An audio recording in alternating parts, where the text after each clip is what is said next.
Chapter 2 American Pageant, Notre Dame High School, AP United States History.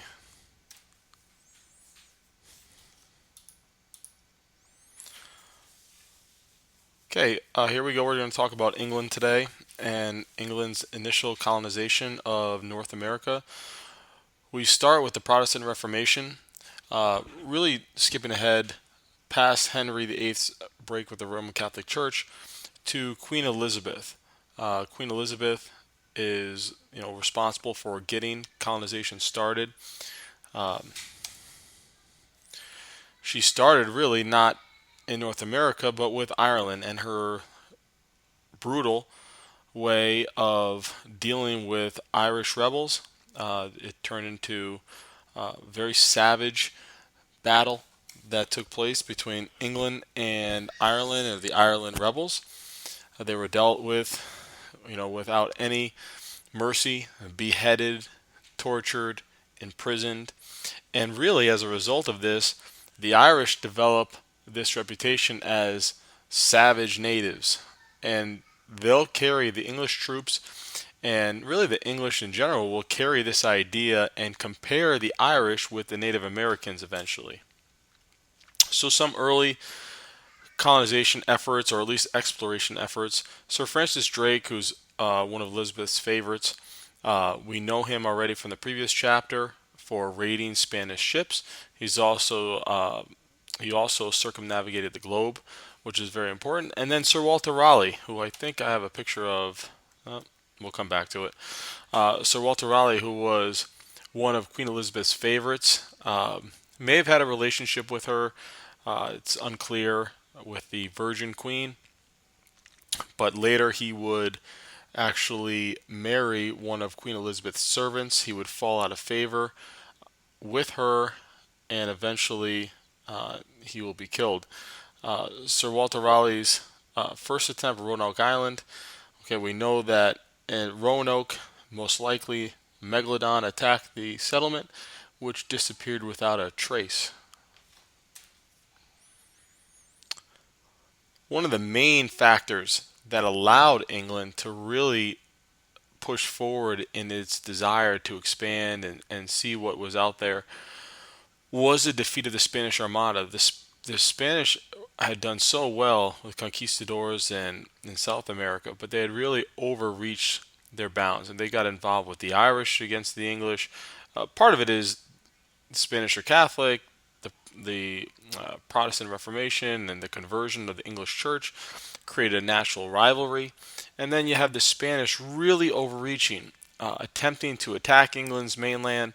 And when the Armada is defeated by quicker, more mobile English ships in the English Channel, it opens the door for England to now take a leadership role in the world and push forward towards colonization. There's Queen Elizabeth. Okay, we'll just go by that. Okay. So, what are the factors then as we move forward that really pushed individuals? They gave them the resources and also motivated the English to move west. And when we talk about the English, we're not talking about the government, we're talking about the actual individuals. Well, one of the real stimulants to moving forward is this idea of primogeniture, which says in England that the eldest son was the only one eligible to inherit landed estates. Well, you got to imagine England back during this time period. There are states, with servants and massive farms and extreme wealth, and these individuals have families, and only the oldest son is able to inherit, not the youngest sons. So you could have two or three, four, five, six sons, and only the first son is going to inherit any of the estate. So these individuals who grow up with wealth, grow up around wealth, extreme wealth, are disinherited. And what do they want to do? They want to establish themselves. They want their own large estates like their older brothers.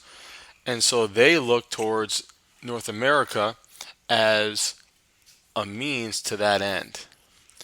You also have a surplus population, at least what England saw as a surplus population. We know that today England has 4 or 5 times the amount of people that they had back then, but they thought it was a surplus population, not enough farmland available, another impetus to moving towards the New World. And then the actual mechanism to do it, and that's the joint stock company. It's something that we kind of see today in the ownership of a regular stock, where several wealthy individuals pool their money together for joint ownership in a company. It lessens the investment risk. They share in the gains, but it's a way to raise a very good sum of money, which was needed to go westward. And they believed when they were doing this that they were going to find gold, just like the Spanish had. And these expeditions were only going to last 2 or 3 years. Then they'd sell the company at an enormous profit and go on from there.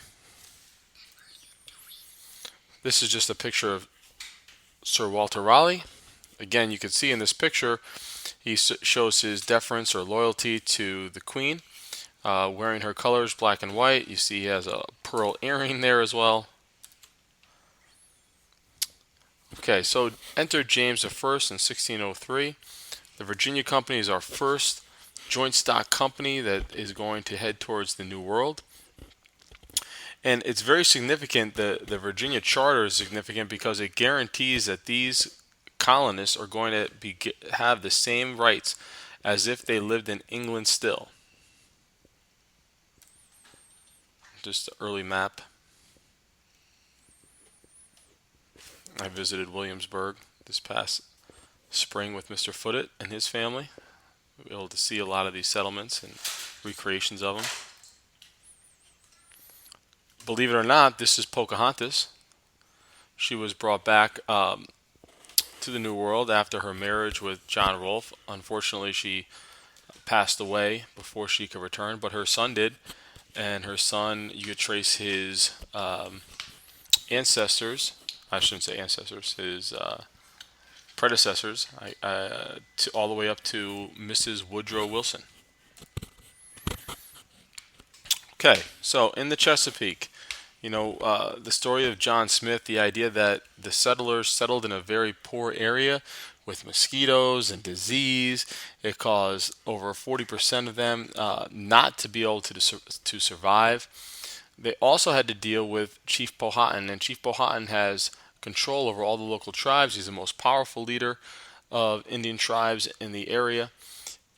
They eventually make a short peace, okay, initially, very short piece. When John Smith and Pocahontas, that's where we see the movie where she throws herself in front of John Smith. That was symbolic. That was intentional. Not really like the movie said they weren't in love.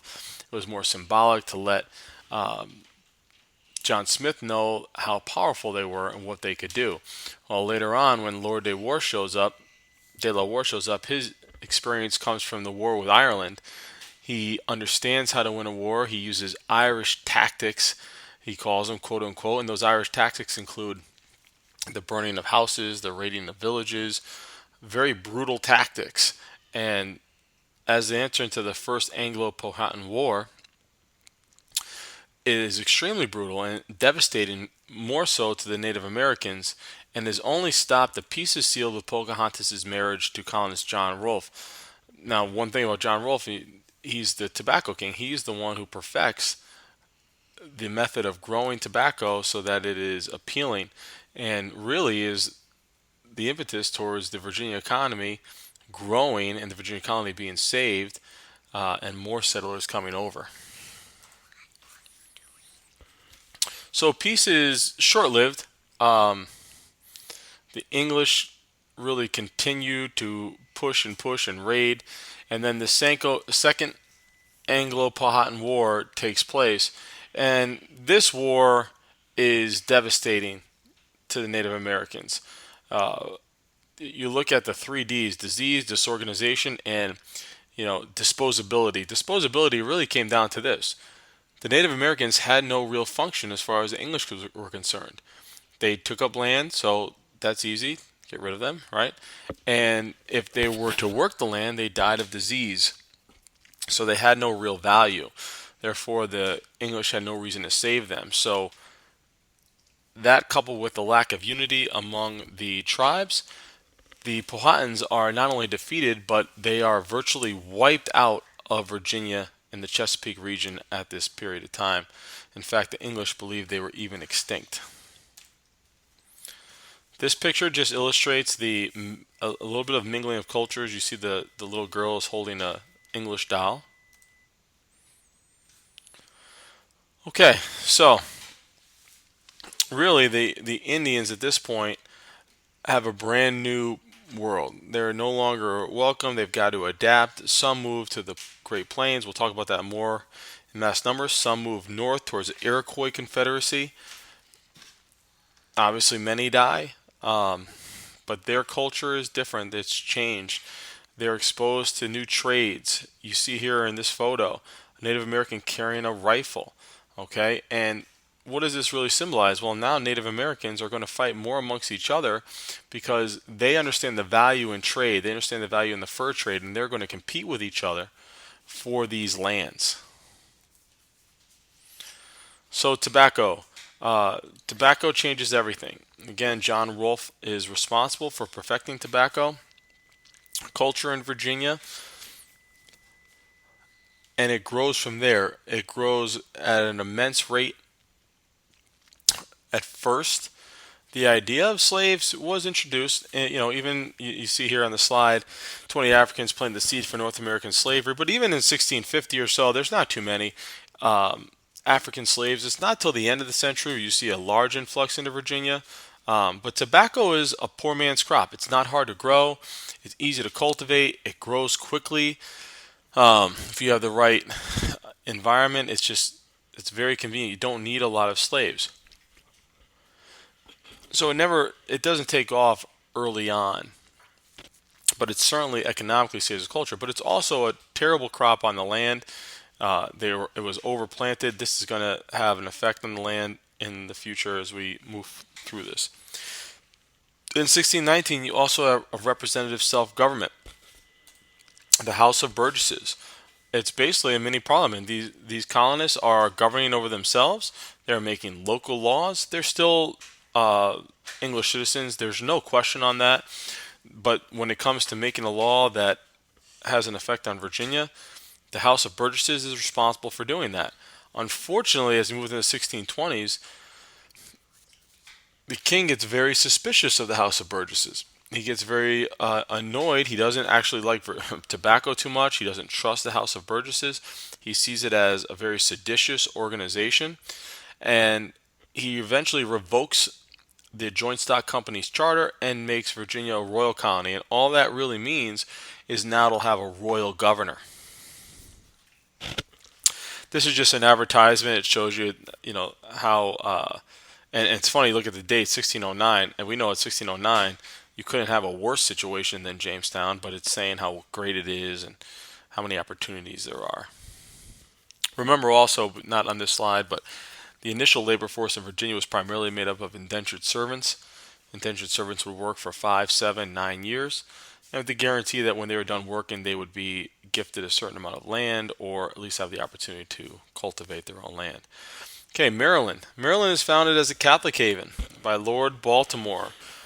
It doesn't necessarily work out that way because many Protestants move into Maryland fairly quickly. It's very good for tobacco growing, and Lord Baltimore and the Maryland legislature are nervous that eventually Catholics are going to face the same persecution that they faced in England here in Maryland. And so they passed their own law within the colony in 1649, really a groundbreaking law. It was the Act of Toleration, guaranteeing the toleration of all Christians. Interestingly enough, as much as it was a protector for Catholics, it was equally a devastating law for Jews and atheists. Anybody who denied the divinity of Jesus would be subject to execution or imprisonment. So the Act of Toleration actually made Maryland much less tolerant as a colony. England was involved in the West Indies. Spain's troubles, financial troubles, believe it or not, and overextension resulted in England gaining several Indian islands, including Jamaica, and with that came the sugar trade. With the sugar trade, you need slaves. England developed in these areas the Barbados Slave Code in 1661, and it's a very important piece of legislation because it gave English masters absolute rights over their slaves. It stripped slaves of all human rights. It condoned torture. It condoned murder. So this is an extremely cruel law, and eventually it's going to make its way to the United States when it arrives in the Carolinas. This is a sugar mill, sugar cane. Remember that sugar, if you were going to plant sugar back then, you would have to be very wealthy. It's not tobacco, it's not a poor man's crop, it's certainly a rich man's crop. It takes a lot of money, a lot of resources, and a lot more time to grow sugar, but it's also more profitable. Okay, so the Carolinas. Really when you look at South Carolina first, South Carolina becomes very aristocratic. It becomes semi-diverse. The busiest seaport is Charlestown. Uh, it faces a lot of difficulties, however, from Spanish raids from Florida, but it's built so quickly, and so many people go there initially that it really is too strong to be wiped out by the Spanish. Its principal export crop becomes rice, which is a desired crop. Very hard to grow. In the past, only able to grow in Africa. Now, here in South Carolina, the environment is conducive to it. So, that's South Carolina. Just a chart. You guys can look at this in your book. It gives you an idea. Now, it has a lot more of the colonies that we're not talking about yet. We haven't got to New England. We haven't got to the middle colonies. Okay, but you could take a look when it was founded and the status in 1775. What type of colony was it? Okay, North Carolina is completely different. It's different than Maryland. It's different than Virginia. It's different than South Carolina because North Carolina is made up of poorer farmers, smaller farmers. Originally, they are considered illegal farmers or squatters. They don't require slaves so much, but they eventually do bring a few in. They become very independent minded thinkers. They're very tolerant and become really an annoyance to settlers in South Carolina and Virginia and the Crown. Okay, now we already kind of talked about this.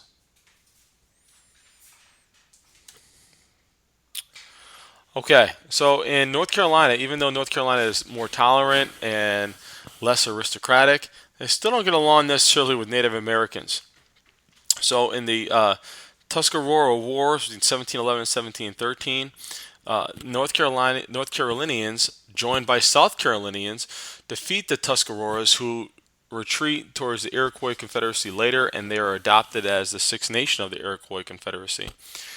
In 1712, during the war, North Carolina officially separates from South Carolina, and then the Yamasee War in South Carolina in 1715 1716, which is really the last major conflict with Native Americans. And at this point, Native Americans have been completely eliminated from these southern colonies. They're just no longer a part of the colony. So that is it.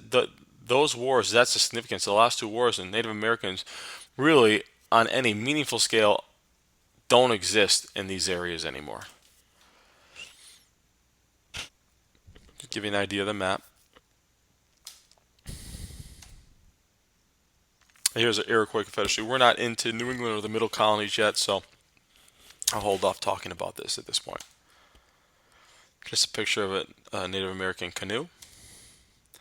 Native American longhouses. Okay, Georgia, buffer colony, established and given funds from the English government, which was the only colony that received funding from the English government. Its job was simply to be a protector of its northern neighbors against Spanish Florida. James Oglethorpe is the founder. He's actually a very brave guy. He's also sympathetic to debtors from England who are in debtors' prison. He brings them over. So it really becomes a haven for debtors. It is certainly a buffer, but it's the slowest developing colony because They initially decide they're not going to admit slaves, so it just grows much slower than the other colonies. Kind of what I was just uh, talking about in the last slide. I'll skip across. Okay, so the plantation colonies in general, um, they really are the closest uh, going forward with England because of the agricultural relationship, the trading relationship. Southern cities begin to emerge. Um, in Maryland, you do have religious toleration. You have it in North Carolina a little bit. You have it in Georgia a little bit. Um, Slavery really takes hold, especially in South Carolina, but does go into North Carolina, a little bit in Virginia, but just not as much. The further north you go, the less slavery really takes a hold. Okay, that's chapter 2. There's your review timeline. We'll talk about chapter 3 next.